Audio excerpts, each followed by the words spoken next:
Dando continuidade ao nosso estudo sobre fé e finanças, esse é um assunto bastante relevante na nossa vida, como nós temos visto até agora. Hoje nós vamos focalizar a nossa reflexão sobre o assunto de generosidade. O que generosidade tem a ver com este assunto e com as nossas vidas no reino de Deus. Mas antes, vamos dar uma pequena recapitulada naquilo que falamos até então, né? Lembram que na primeira reflexão aprendemos que riquezas e dinheiro é um assunto altamente espiritual e ele é mencionado na palavra de Deus 3.225 versos que nos fala sobre as questões de finanças e riqueza. Isso deve chamar a nossa atenção. Também vimos que a maneira como nos relacionamos com o dinheiro revela onde está o nosso coração, se ele está na eternidade, se ele está centrado no reino de Deus ou se está nos valores deste mundo, que é um laço para a nossa vida. Vimos que nós não podemos servir a Deus e as riquezas deste mundo. E Jesus nos mostra, por exemplo, na história do jovem rico, que está narrada lá em Mateus capítulo 19, 16 a 22, ele fala que aquele jovem que foi atrás de Jesus buscando saber do mestre o que ele poderia fazer para herdar a vida eterna, Jesus dá a ele as indicações e mostra que, depois de perceber que o coração dele estava centrado nas riquezas, disse: vai, vende tudo que você tem, dê aos pobres e você terá um grande tesouro nos céus. Isso desagradou aquele jovem muito, o que levou Jesus a falar para os seus discípulos que dificilmente alguém que confia nas riquezas aqui da terra pode herdar o reino dos céus. Ele disse, acrescentando a isso, que era mais fácil um camelo passar no fundo de uma agulha do que um rico, ou seja, alguém que confia nas riquezas, entrar no reino dos céus. Aí ele fala também em Lucas capítulo 21, verso 1 a 4, a respeito da oferta daquela viúva pobre, quando Jesus estava observando aqueles que davam oferta ali no gasofilácio, né? E muitos ricos ou pessoas abastadas davam grandes somas de dinheiro, mas aquela pobre viúva, ela depositou uma pequena quantia, né, que seria hoje como se fosse R$2, R$3, mas Jesus disse que ela deu mais que todos. Por quê? Porque ele que olha o coração, ele viu que ela deu tudo que tinha. Isso foi um ato de fé em Deus e também um investimento no reino de Deus que ela percebeu. Vale a pena, né? Devemos buscar os verdadeiros tesouros, que são eternos. O tesouro escondido e a pérola de grande valor, que nós vemos lá em Mateus capítulo 13, versos 44 a 46, aponta para isso. E o que está por trás dessa parábola? Aqueles que acharam tanto o tesouro escondido no campo, como a pérola de grande valor, eles tiveram a mesma atitude daquela viúva pobre. Eles usaram tudo que eles tinham, entregaram tudo que tinha para possuir aquilo que eles viram que era de grande valor, né? Não permitir que Mamon reine sobre nós. Esta foi a reflexão da nossa primeira aula, né? Na segunda, ou seja, a semana passada, nós aprendemos sobre o trabalho, que é a principal maneira que Deus tem para suprir as nossas necessidades. Lá em 2 Tessalonicenses, capítulo 3, verso 10, diz assim: se alguém não quer trabalhar, também não coma. Eu quero dizer para vocês que eu usei muito esse versículo aqui na minha casa para treinar os meus filhos desde pequeno, ensinando-os o valor do trabalho. Quando eles estavam preguiçosos, não queriam trabalhar, não queriam fazer parte das tarefas da casa, Então eu aprendi esse versículo e disse, então tá bom, não tem comida para você hoje também não. A Bíblia já ensina que quem não quer trabalhar também não coma. E foi uma boa maneira de resolver a atitude de preguiça dos meus filhos quando eles estavam fazendo corpo mole para trabalhar. E isso nos ensina, e eu quero te dizer, pais, ensinem seus filhos a trabalhar. O trabalho é uma dádiva de Deus. É importante que nós saibamos também que trabalhar não significa ter emprego. Tem muita gente que tem emprego, mas não gosta de trabalhar e não produz. Trabalhar não tem nada a ver com ter emprego. É uma atitude do nosso espírito, da nossa vontade. E isso flui diretamente de quem Deus é. Deus é um Deus que trabalha. Trabalho faz parte da natureza do caráter de Deus. Também aprendemos na semana passada que o trabalho não é consequência do pecado ou da queda, mas é parte de quem Deus é. Já existia antes mesmo do Éden e foi colocado na vida do homem como parte do ser semelhança de Deus, né? Imagem e semelhança de Deus. Também aprendemos, e é uma realidade, que a queda afetou o trabalho, dificultando o processo e gerando também uma plataforma de opressão, de domínio sobre o homem, o que nunca esteve no coração de Deus. Deus não nos criou para sermos dominados e nem para que dominássemos sobre outros. O amor não domina e não se permite ser dominado. Trabalho é uma maneira de prestarmos culto a Deus. Lá em Colossenses capítulo 3, verso 23 e 24. Tudo quanto fizerdes, fazei-o de todo o coração, como para o Senhor e não para homens, cientes de que recebereis do Senhor a recompensa da herança. A Cristo, o Senhor, é que estáis servindo. Então, todo o nosso coração tem que estar inclinado naquilo que nós fazemos, porque é com isto que nós prestamos também o nosso culto a Deus. Aprendemos que o dia do descanso, que a Bíblia chama de sábado, e também sobre o dízimo, ambos apontam para o senhorio de Deus sobre nós, a importância de nós descansarmos e a importância de termos firmado esta aliança com Deus, né? Fazem parte do nosso culto ao Senhor. O descanso e o dízimo afirma que Jesus é Senhor da minha vida, das minhas finanças, do meu trabalho e do meu tempo, ou seja, sobre todo o meu ser. Todo o nosso ser precisa estar cultuando a Deus. Hoje, a focalização é na atitude de generosidade. O que significa isso, né? Lembremos que o dízimo, meus irmãos, não faz parte da atitude de generosidade. O dízimo pertence ao Senhor. Nós não damos dízimo ao Senhor. Nós entregamos. Lembra? É uma aliança que nós temos com Deus para que nós não sejamos subjugados por Mamon, que compete com Deus sobre senhorio, sobre o nosso coração, né?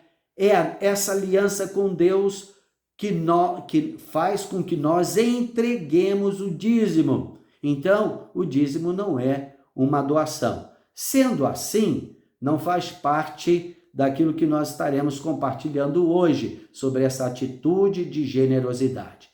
Generosidade refere-se a dar.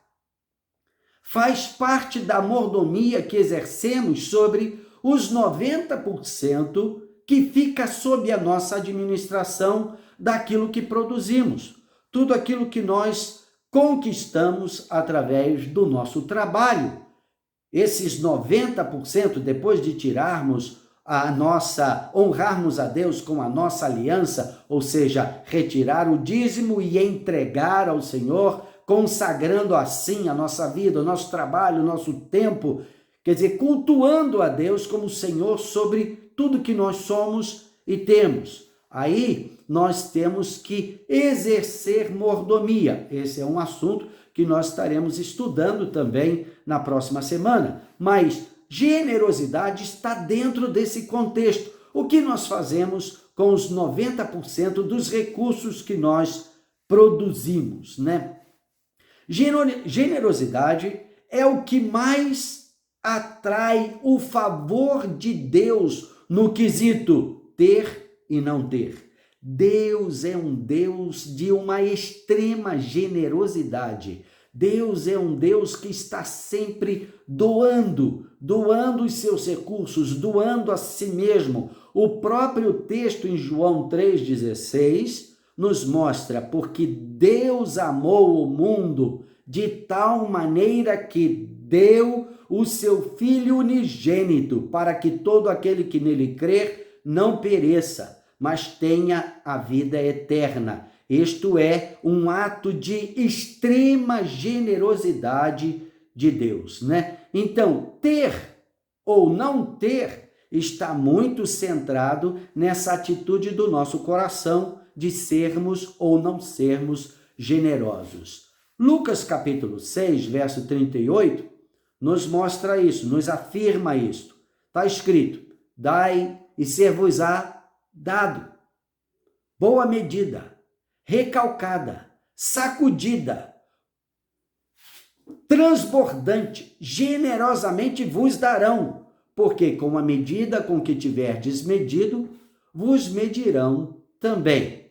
Mostra aqui Jesus ensinando os seus discípulos sobre a importância de doar, a importância de sermos generosos. Então, quando ele diz dar-se-vos-á, boa medida, recalcada, significa prensada, assim, né? E quando diz sacudida, quando você pega uma coisa, sacode assim para que os elementos se acomodem e haja mais espaço. Transbordante, generosamente se vos darão. Generosidade, meus irmãos, é um ato de fé, é um ato de bondade, expressa sensibilidade e amor ao próximo. É imitar a Deus. Então, quando nós desenvolvemos essa atitude de generosidade, nós estamos imitando a Deus. Deus é generoso em todos os sentidos. Ele é um Deus que está pronto a acudir o necessitado. E aí não escapa nenhum de nós, né? Todos nós temos a necessidade de Deus.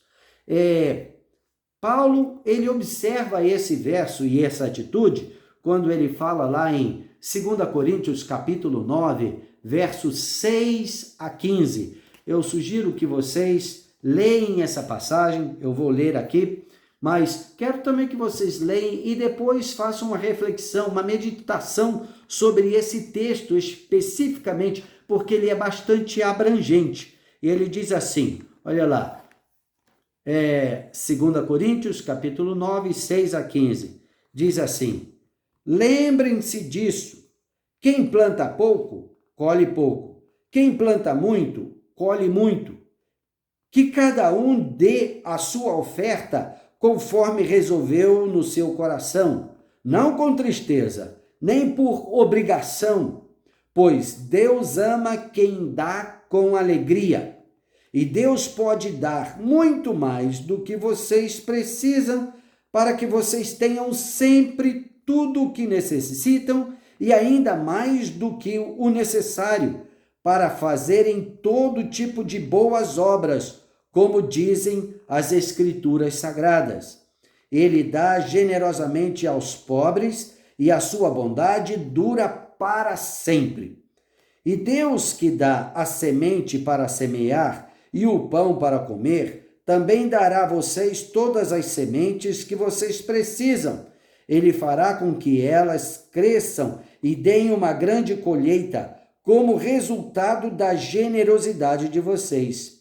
Ele fará com que vocês sejam sempre ricos, para que possam dar com generosidade e assim muitos agradecerão a Deus a oferta que vocês estão mandando por meio de nós. Porque isto que vocês fazem não somente ajuda o povo de Deus, que está necessitado, mas também faz com que eles façam muitas orações de gratidão a Deus.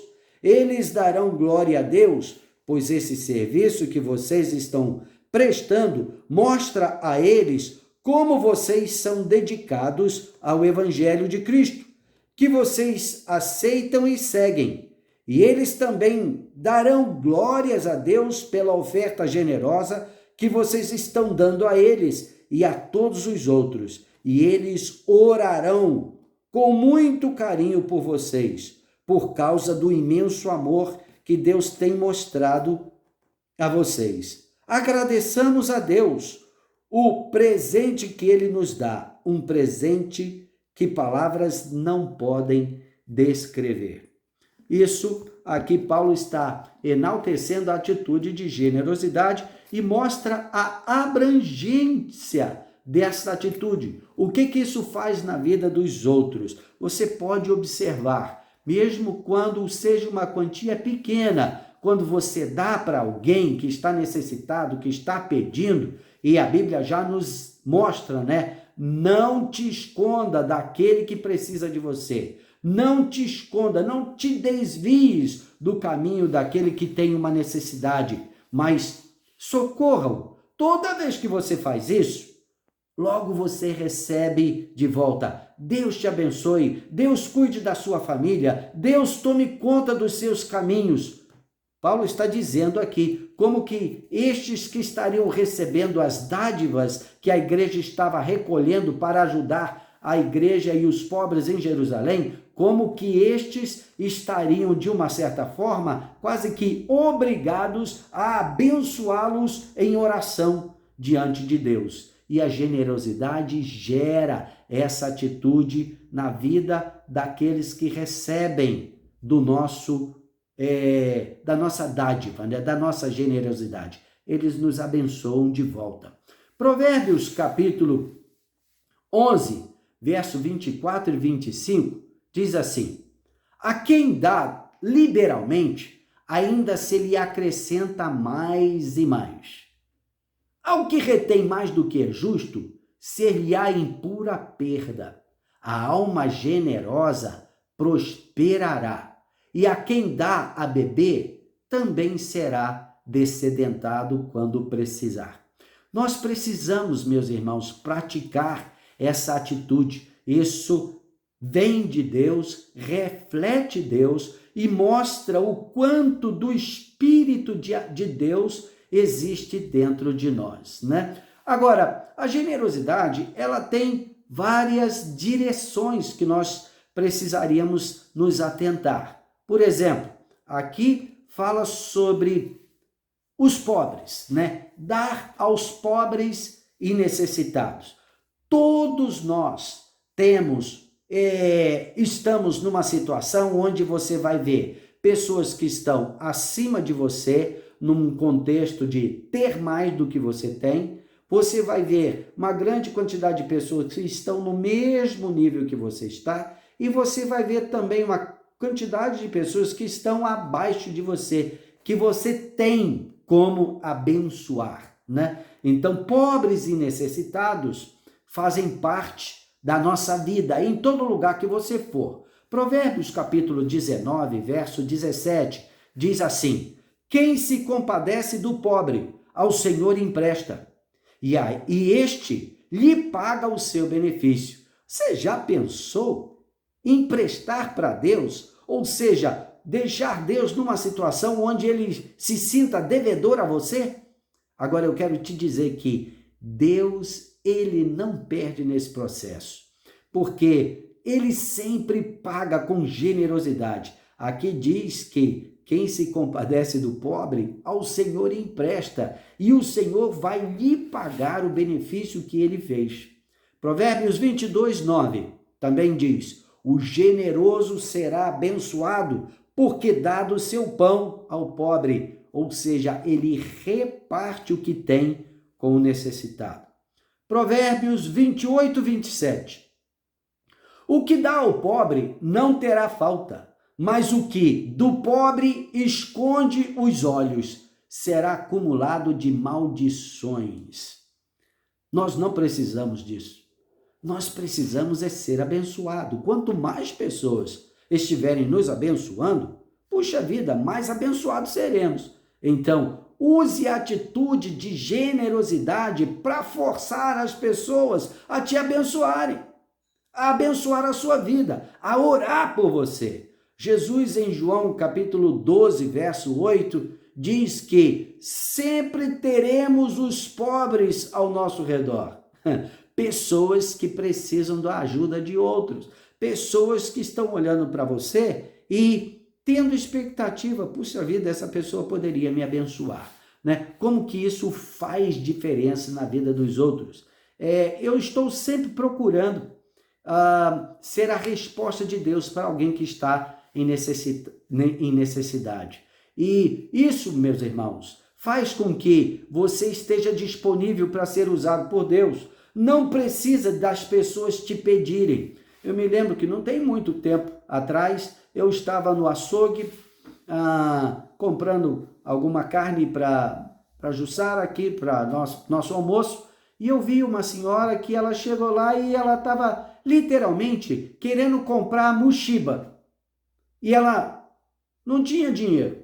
E aí perguntou o atendente lá do açougue, você tem aí muxiba, aquelas carninhas que vocês... Tem aqui sim. E tá congelado.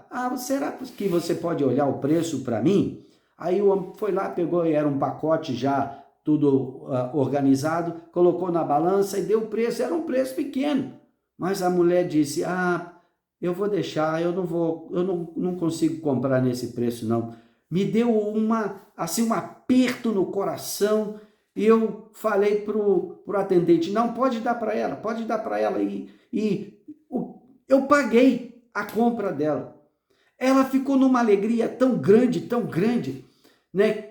E me abençoando tanto ali diante de todas as pessoas que estavam naquele lugar, naquele açougue. Eu falei, não, minha senhora, pode ir, Deus abençoe a senhora. Não, isso aí é um presente e tudo. Ela ficou numa felicidade muito grande. E eu já tive a oportunidade de fazer isso em supermercado, eu já tive a oportunidade de fazer isso em sacolões, quando eu estava fazendo a minha compra, e de repente Deus falou para mim, pague a compra daquela pessoa. Isso foi mulheres, às vezes eram homens, que estavam lá fazendo uma seleção, escolhendo tanta coisa, que ele poderia levar naquilo que ele não tinha como pagar, e era uma coisa minúscula. E Deus falou, pague a compra dessa pessoa. Como que eu saí feliz, abençoado.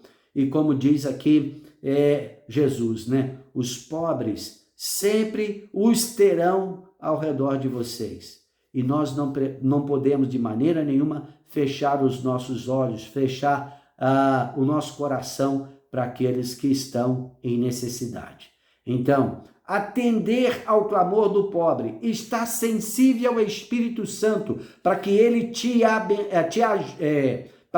te use para ser uma resposta de Deus à necessidade de alguém que está precisando de alguma coisa. Nós precisamos ser esses elementos de Deus aqui na terra para que o reino dele se estenda e para que as pessoas saibam que Deus é um Deus de amor, Deus é um Deus que se importa, né?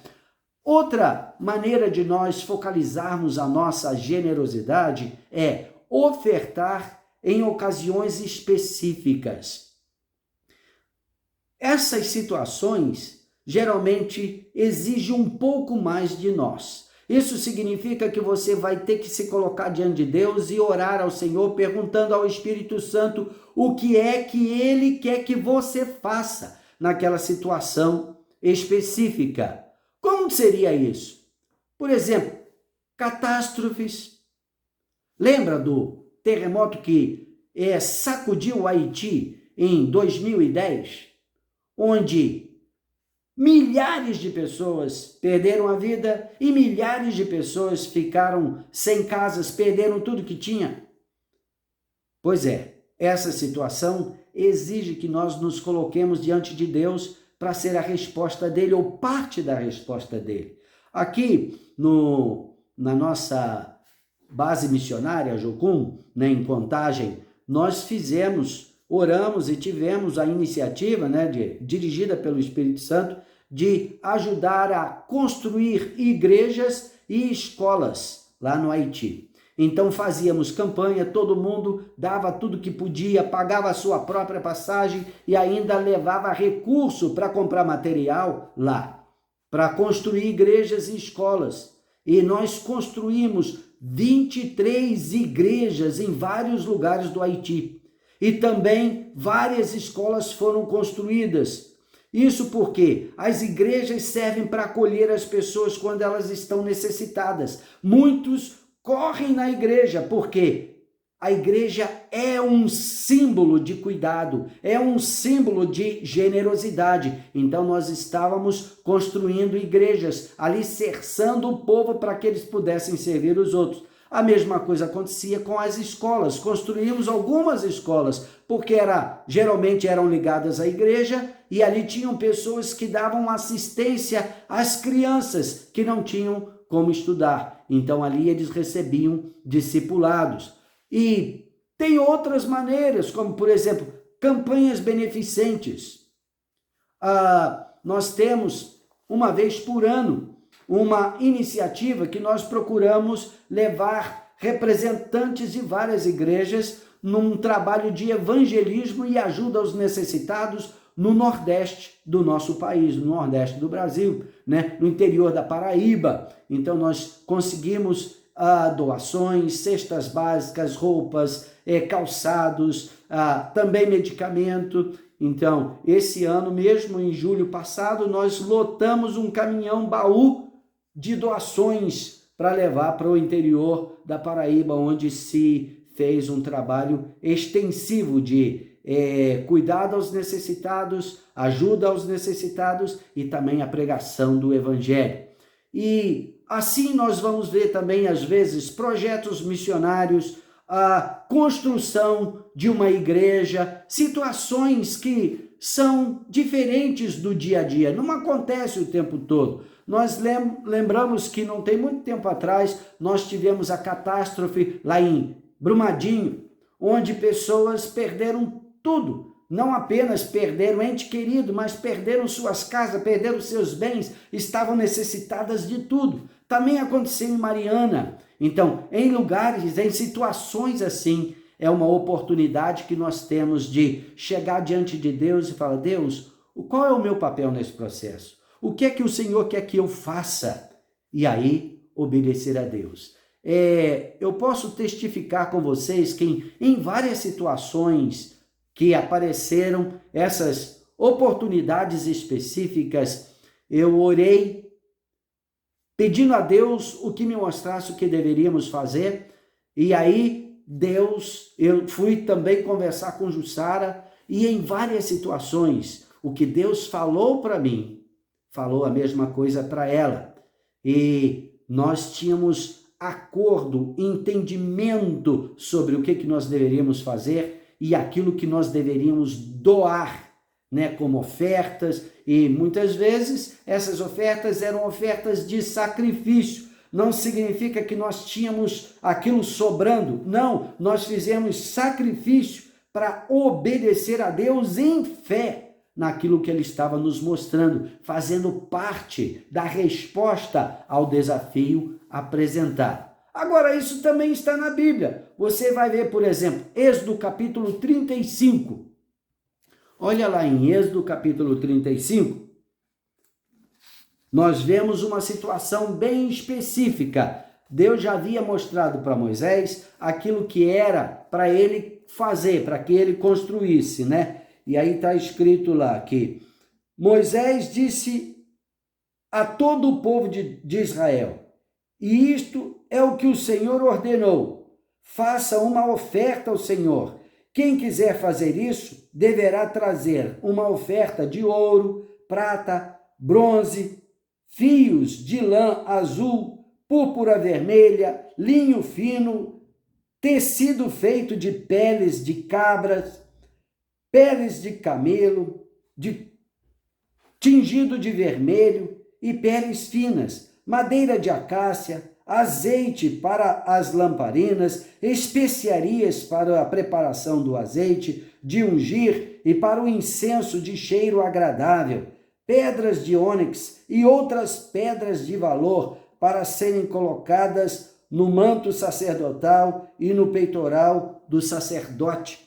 E você vai ler, continuar a leitura aqui, até o verso 29, como que Deus foi bem específico em pedir, né, que o povo desse voluntariamente coisas de grande valor, de grande estima para eles. Mas não era só isso. Ali também inserido no contexto estava doação de tempo, de trabalho, de habilidades que pessoas tinham, habilidades especiais, principalmente para construção, né? Então, isso era o que o povo precisava doar. Agora, o que aconteceu é que o povo começou a ter uma atitude de generosidade tão grande que chegou o momento que Moisés teve que proibir deles darem, porque tinha muito mais do que era necessário. Gente, como que seria maravilhoso se nós tivéssemos que também fazer. Meus irmãos, não pode ninguém mais doar nada porque tem mais do que necessário. Mas a verdade é o contrário, infelizmente. Nós estamos sempre tendo que apelar, porque os recursos doados para socorro aos necessitados, socorro às situações de catástrofes e até para a extensão do reino de Deus tem sido aquém, tem sido menor do que se precisa. Nós necessitamos demais, né?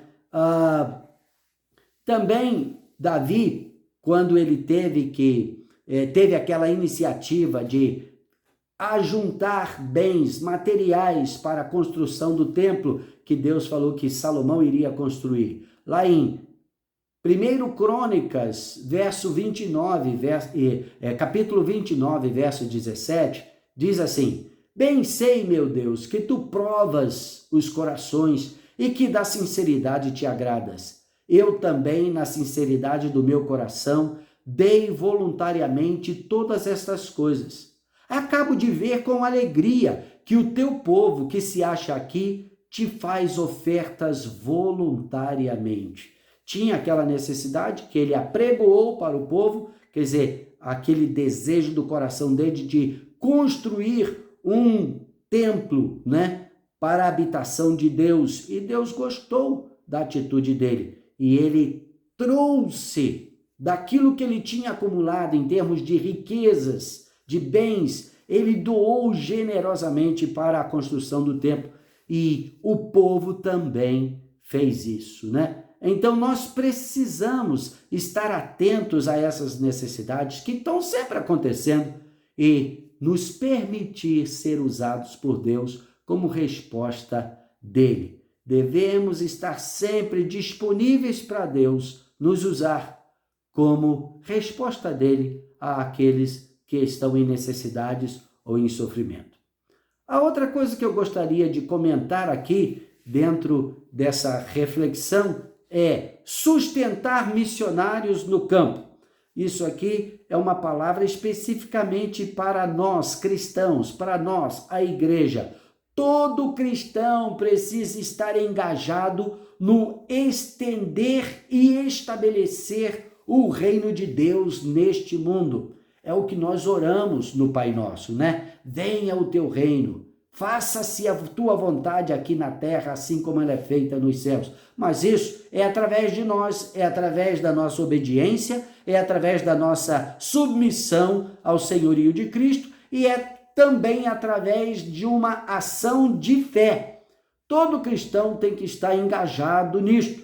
O evangelho deve ser estabelecido, pregado, o reino de Deus ser apresentado em todo lugar, em todas as nações e para todos os povos. Nós vemos isso na grande comissão, em Mateus capítulo 28, Marcos capítulo 16, nós vemos também em Atos dos Apóstolos, né? O capítulo 1, capítulo 2, tudo isso nos mostra o quanto que a igreja precisa estar engajada no estabelecimento e no avanço do reino de Deus. Normalmente, o avanço missionário, ou seja, o estabelecimento, o avanço do reino de Deus feito por missionários, são pessoas que voluntariamente, num ato de fé e obediência, se dispõem ao id. Isso significa se dispõe a sair do meio da sua parentela, da sua casa, deixando a sua cultura, deixando, a sua língua, muitas vezes, indo para lugares remotos e ali como uma representação do reino de Deus. Essas pessoas não podem fazer isso sozinhas. Elas precisam do apoio, da oração e também do apoio financeiro no desempenho dessa tarefa. E todos aqueles que amam o reino de Deus deveriam estar engajados nisso. Eu sei que eu sou um exemplo bem real dessa situação. Eu, quando ainda bem jovem, decidi por ser parte deste ID, daqueles que saem, né? E tem 43 anos que eu, minha família, eu, Jussara, estamos nessa caminhada. E nós não teríamos chegado até aqui, não teríamos realizado o que Deus nos permitiu realizar se não tivessem pessoas nos apoiando, pessoas que creram em nós, creram no nosso chamado e investiram recursos nas nossas vidas. Por isso nós estamos ainda no desempenho dessa tarefa. Meus amados, eu sugiro que você pense nisso. Você já considerou adotar um missionário? Agora, adotar um missionário não significa suprir todas as necessidades dele. Não! Mas fazer parte do chamado dele, de apoio ao chamado dele. Deus tem levantado, principalmente jovens. Por que jovens? Que ainda não têm raízes. E se não tem raízes, também vai ter que depender de Deus e vai ter que desenvolver relacionamento com o povo de Deus, né? Para que a obra de Deus, através de suas vidas, seja uma realidade. Até Jesus, ele precisou de apoio assim, durante o seu período ministerial aqui na terra. Lucas capítulo 8, verso 1 a 3, mostra lá que tinha algumas mulheres que acompanhavam a Jesus e os seus discípulos, sustentando-os com os seus bens.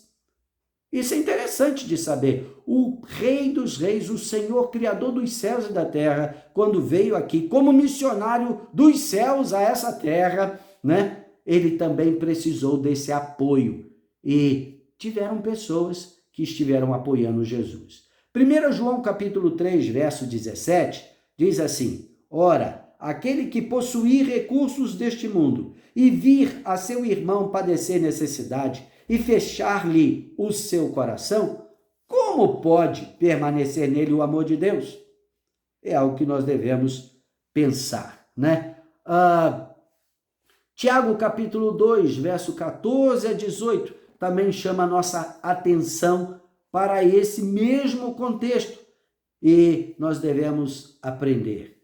E Tiago capítulo 4, verso 17 diz, aí aqui, com isso eu estou fechando a nossa reflexão sobre esse assunto, generosidade, e lá está escrito, portanto, todo aquele que sabe que deve fazer o bem e não o faz, nisso está pecando. Meus irmãos, generosidade reflete quem Deus é, faz parte do coração de Deus. E Ele quer que nós sejamos imitadores dele. Ele nos chamou para sermos a imagem, o reflexo de quem Ele é neste mundo. Isso significa ser generoso. Que o Senhor nos abençoe, que Ele esteja nos ensinando, nos inspirando e que nós estejamos prontos para aprendermos dele, do nosso Senhor e Mestre, a ter um coração generoso. Eu oro para que o Senhor nos abençoe, que você seja inspirado por essa palavra. Isso está diretamente ligado à fé e finanças, como que nós devemos agir neste mundo, sendo representante dos céus. Amém? Seja abençoado no nome de Jesus.